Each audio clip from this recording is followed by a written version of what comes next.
Bienvenue. Ce soir à la Teste, nous allons jouer pour vous ce tout nouveau spectacle, Secret des profondeurs.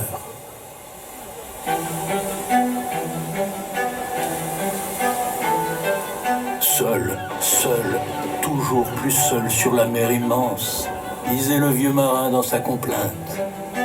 Les mers s'enroulent autour de la terre, séparant les îles et les continents. Elles sont immenses, sauvages et sombres. Lorsque les peuples de l'Antiquité sillonnaient les 7 mers, elles n'étaient pour eux que dangers, menaces et mystères. Les mers, disait-il, étaient remplies de monstres, serpents de mer, sirènes et kraken géants. Aussi séduisants que soient ces récits mythiques, la vérité sur les océans est bien plus fascinante. Elle surpasse en merveille tout ce que l'imagination a pu concevoir. Encore aujourd'hui, la mer conserve bien des secrets. C'est un monde sans carte, rempli de créatures inconnues. Un monde que nous allons découvrir ensemble. Bienvenue dans les secrets des profondeurs.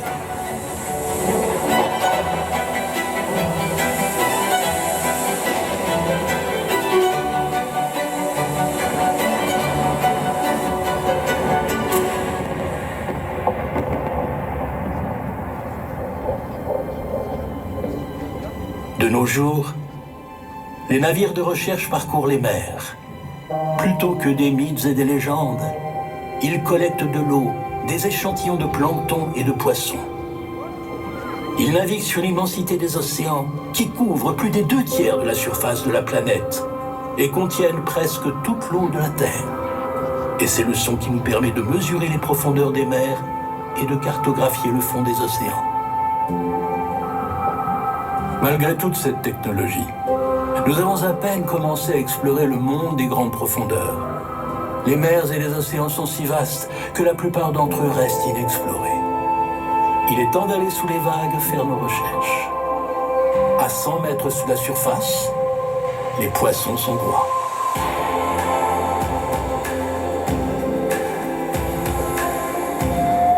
Il y a plus d'espèces de poissons qu'il n'y a d'oiseaux, de reptiles et de mammifères réunis.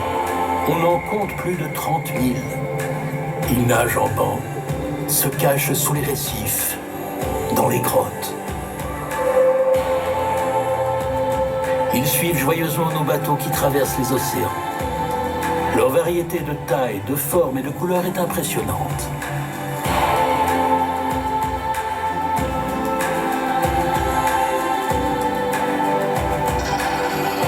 Les poissons sont apparus il y a plus de 500 millions d'années. 200 millions d'années plus tard, certains sont sortis de l'eau et ont appris à marcher. Ce sont nos ancêtres les plus lointains.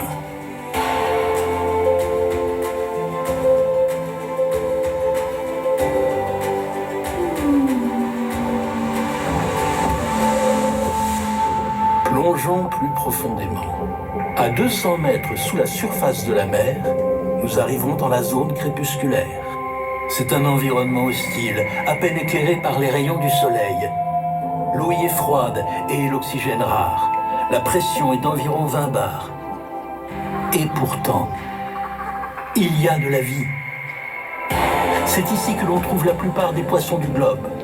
Beaucoup d'entre eux, comme le minuscule poisson lanterne, produisent leur propre lumière. C'est la bioluminescence. Ici, même le requin brille dans l'obscurité.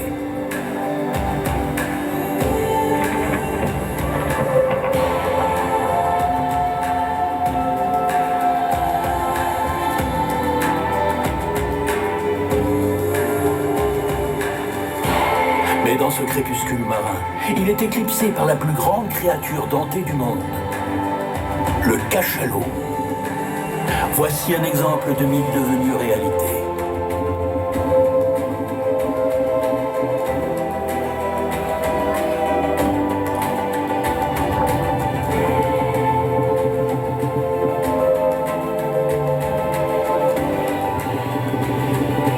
Le cachalot mesure 18 mètres de long et pèse 45 tonnes. C'est le poids de 8 éléphants. De tous les animaux connus, passés ou présents, c'est lui qui a le plus grand cerveau.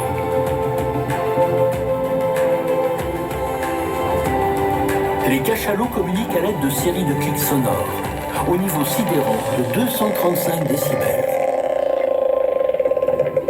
Plus brillant qu'un réacteur d'avion.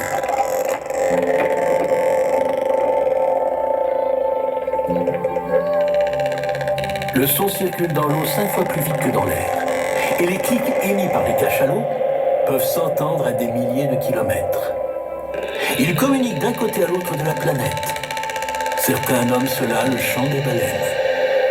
Un chœur cosmique d'une beauté envoûtante. Descendons encore. À partir de 1000 mètres de profondeur, il n'y a plus que la nuit. On sait peu de choses sur cette zone immense, où la température atteint à peine 4 degrés.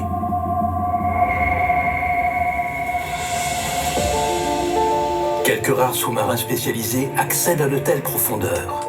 Des bathyscaphes. À leur bord, un petit groupe d'explorateurs courageux réussit à voir la vie cachée dans les profondeurs de la mer.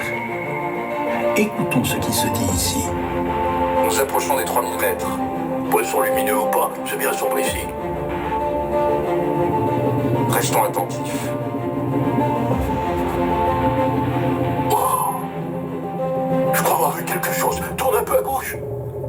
On y est, à 20 mètres. Tu peux t'approcher? J'y vais.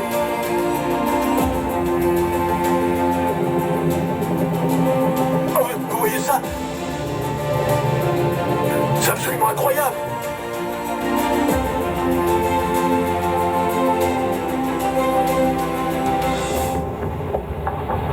Plus on descend, plus la vie prend des formes étranges.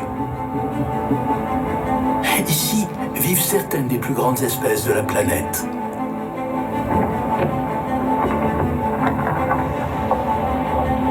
Le calamar géant qui nous rappelle le mythique kraken. Il peut atteindre 20 mètres de long et capture ses proies à l'aide de tentacules crochus.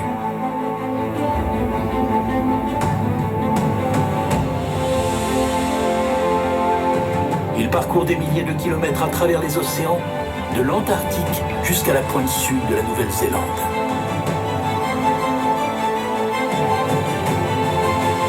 C'est une des créatures les plus insaisissables qui soit.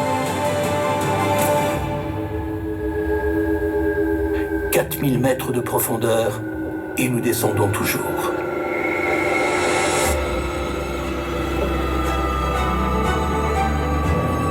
De curieuses créatures bioluminescentes flottent ici telles des fantômes.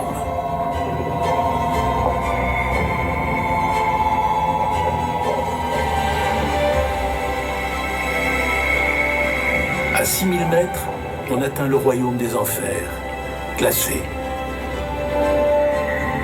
La température est à peine supérieure à 0 degré. La pression est de 600 bars. Ici, l'homme ne peut plus plonger. Il ne peut que couler. Mais il y a plus profond encore. La fosse des Mariannes. Elle fait 11 000 mètres de profondeur. Plus profonde que la hauteur du mont Everest. Et même ici, il y a de la vie. Des amphipodes, de minuscules crustacés de quelques millimètres seulement, et qui pourtant survivent dans l'environnement le plus inhospitalier de la planète.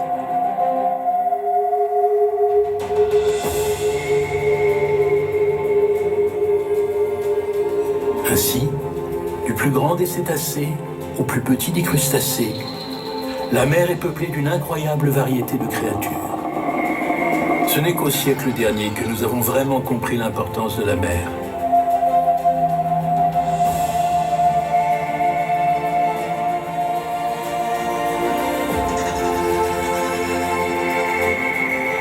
Les mers et les océans produisent la moitié de l'oxygène de notre atmosphère.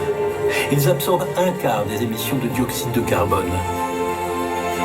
Enfin, ils digèrent l'essentiel des excès de chaleur causés par le changement climatique et le redistribuent sur la planète. Pour l'astronome Carl Sagan, la Terre vue de l'espace ressemble à un point bleu pâle. Un point bleu pâle suspendu dans l'espace. Ce bleu, c'est le bleu de l'eau, Sans l'eau, nous ne pourrions survivre, et la Terre ne serait qu'un rocher sans vie. La mer est notre passé, notre présent et notre futur. Chérissons ses bienfaits.